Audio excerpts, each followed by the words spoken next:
In a city where luxury was a norm and not an exception, where prestigious cars drove silently on avenues lined with haute couture boutiques, a gastronomic establishment stood out at the height of refinement, Le Royal Pearl.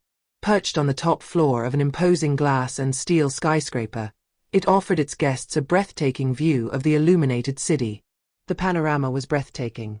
On one side, the twinkling lights of the business towers competed with the stars. On the other, a dark sea stretched to the horizon, punctuated by the lights of the luxurious yachts which sailed peacefully there. Inside, the elegance was absolute. Crystal chandeliers cast a soft light on the finely set tables, where the pristine china and sparkling silverware demonstrated an almost obsessive attention to detail.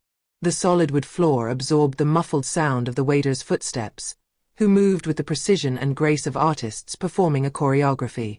The air was scented with a subtle blend of white truffle, vintage wine, and the patinated leather of the upholstered armchairs. The Royal Pearl only welcomed the world's elite. Celebrities, influential businessmen, royalty, and a few select guests willing to spend thousands of euros for an exceptional dinner. Here, people didn't just come to eat, but to live an experience, a moment of absolute exclusivity where luxury and discretion blended perfectly. That evening, while the quiet conversations of the guests mingled with the delicate notes of a pianist playing in the background, a man discreetly walked through the doors of the restaurant. He wore a simple but elegant, tailored suit and lightly tinted sunglasses, which added an aura of mystery to his presence. His appearance was both distinguished and relaxed, that of a man accustomed to exceptional places, but who did not feel the need to ostentatiously display his wealth. He moved with natural ease, his haughty carriage and fluid gait betraying an unshakable self-confidence. He didn't need to say who he was to command respect, because his charisma alone was enough. This man was Cristiano Ronaldo. Unlike the personalities who announced their arrival with pomp, Ronaldo had chosen anonymity. He wanted to try the place like an ordinary customer, without privilege, without preferential treatment. It was not just a habit for him, but a way of measuring the true essence of an establishment. What mattered to him was not only the quality of the dishes, but also that of the service, the welcome, the attention to detail. He walked with measured steps towards reception, ignoring the few intrigued looks some customers gave him. The Royal Pearl prided itself on offering impeccable service, but that evening, it would discover a completely different reality. A cold welcome. Behind the reception desk stood Lucas, a waiter with a closed face, impeccable appearance but with a haughty attitude. With his slicked back hair and perfectly fitted black suit, he embodied the image of excellence that the restaurant wanted to project. Yet behind this polished facade was a latent arrogance, a tendency to judge customers based on their appearance, not their true status. When Ronaldo approached, Lucas barely looked up from his screen before scanning him briefly, up and down. In his eyes, this man, although visibly elegant, did not have the aura of those he considered worthy of the Royal Pearl. He wasn't wearing a flashy diamond-studded watch or an eccentric suit with an instantly recognizable logo. He didn't flaunt himself loudly like Russian businessmen or tech moguls who like to be known to be rich. For Lucas, he was nothing more than an average customer, perhaps a nouveau riche with no real stature. "Good evening," launched Ronaldo in a calm voice. "I would like a table for one." Lucas gave a slightly mocking smile. He looked falsely sorry and shook his head. "I'm sorry, sir, but we are full this evening. We have high-profile clients and we cannot make any exceptions." Cristiano raised an eyebrow. His sharp gaze swept the room. He counted at least 4 empty tables, set and obviously ready to welcome new guests. "Really? However, there seems to be room," he replied calmly. Lucas sighed, annoyed by what he took to be inappropriate insistence. "Listen, sir. This restaurant is a prestigious establishment. We have high standards and we can't just let anyone in." The tone was condescending, almost contemptuous. Cristiano felt a pang of annoyance rising within him, but he controlled his irritation. He was used to being judged by those who knew nothing about him. "Anyone," he repeated softly. "Yes. We receive important personalities, classy people. It's not a sports bar where they serve steaks and fries, you know? Lucas continued arrogantly, smirking. A few meters away, other waiters had recognized Ronaldo. Their faces turned pale when they saw Lucas' attitude. They glanced at each other nervously, hesitating to intervene, but neither dared to interrupt their colleague. Lucas still didn't understand. "Well, if you really insist, maybe I can find you a seat at the bar." He shrugged his shoulders, falsely conciliatory. "But I doubt you can afford to dine here." Cristiano Ronaldo se presta a smile. He could have exploded, revealed himself, put an immediate end to this charade. But he wanted to see how far this arrogance could go. He leaned slightly towards Lucas and asked calmly, "What if I wanted the best table in the restaurant?" Lucas burst into a dry laugh, as if the very idea was absurd. "The best table. It is reserved for our VIP customers. And you?" He looked him up and down again, contemptuous. "You do not fit into this category." Before Cristiano Ronaldo has time to respond to Lucas' arrogance, an elegant figure appeared in the doorway.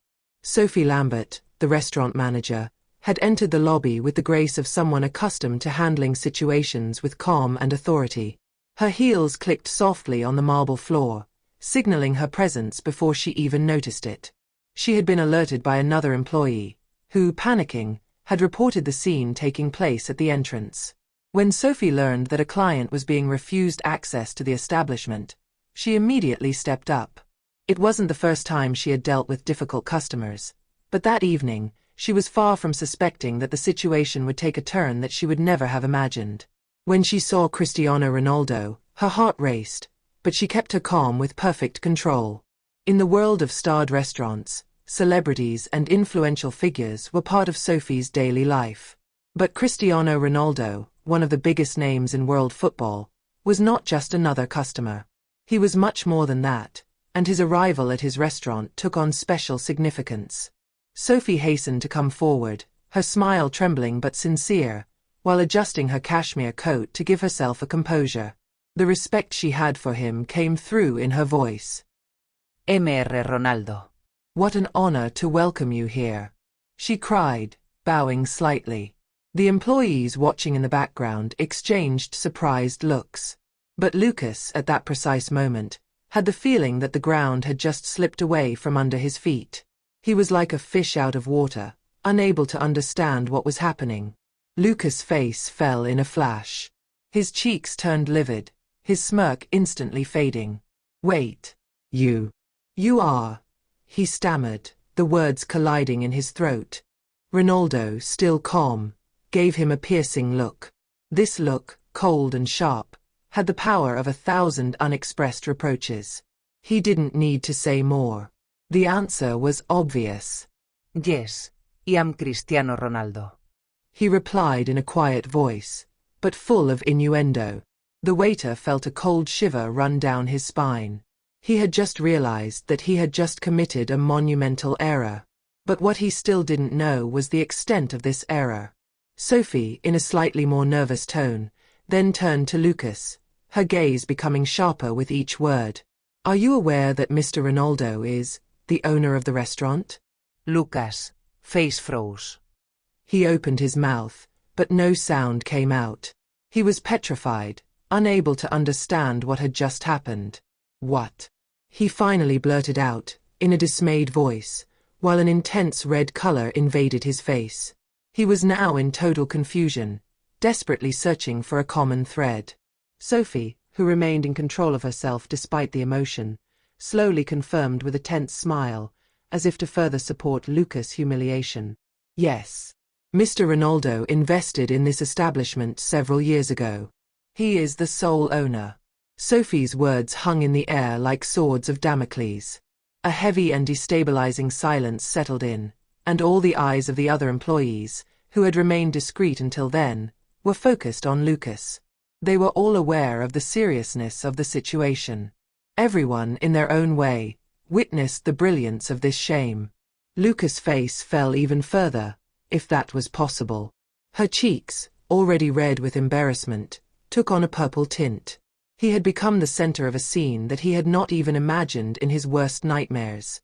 All eyes were now on him. He felt the heat of this humiliation rising within him, but it was too late to turn back. Cristiano, who had observed this spectacle in silence, finally spoke. His voice was calm, but his words carried an unrelenting weight of truth. So, tell me, Lucas. What were you saying just now? That this restaurant was reserved for classy people? That I wasn't one of the customers worthy of dining here? Ronaldo's words were like daggers, sharp and precise, and each syllable echoed in the air, directly hitting the waiter's ego. Lucas opened his mouth, but no words came to him. He would have liked to apologize, to justify himself, but he knew that nothing could repair the unforgivable. You judged me by my appearance. You humiliated me without even knowing who I was. Ronaldo continued, his voice becoming a little firmer. But beyond me, how many other customers have you treated like this? Lucas, now frozen, lowered his head in shame. He was cornered, unable to defend himself, to justify his behavior. He knew he had crossed the red line. Cristiano then turned his gaze towards Sophie, whose posture was now more upright, as if Ronaldo's authority had just added a silent force to his own dignity. This restaurant represents excellence, not only in its dishes, but also in its service. If a waiter disrespects customers, he can't work here. These words sounded like a verdict. Lucas immediately understood the extent of his mistake. His arrogance had just cost him his place, and there was nothing he could do about it. Sophie, although shaken, stood up and nodded with an almost mechanical movement. Lucas, you can go get your things, she declared, her voice betraying a respectful but uncompromising firmness. Lucas had no choice but to leave the restaurant, dejected, with his head bowed, under the stunned and disapproving looks of the other employees who, too, understood what had just happened. Cristiano calmly turned towards the room and chose the best table, the one that offered a perfect view of the city. The chef himself, visibly sorry for what had just happened, approached him to apologize and offer him a tailor-made meal, designed especially for him. Ronaldo didn't even need to say anything to him. The leader instinctively knew what to do. That evening an important lesson had been learned, not only by Lucas, but also by the entire staff. You should never judge a man by his appearance, because, as in this case, the one most despised may well be the one who holds the real key to the establishment.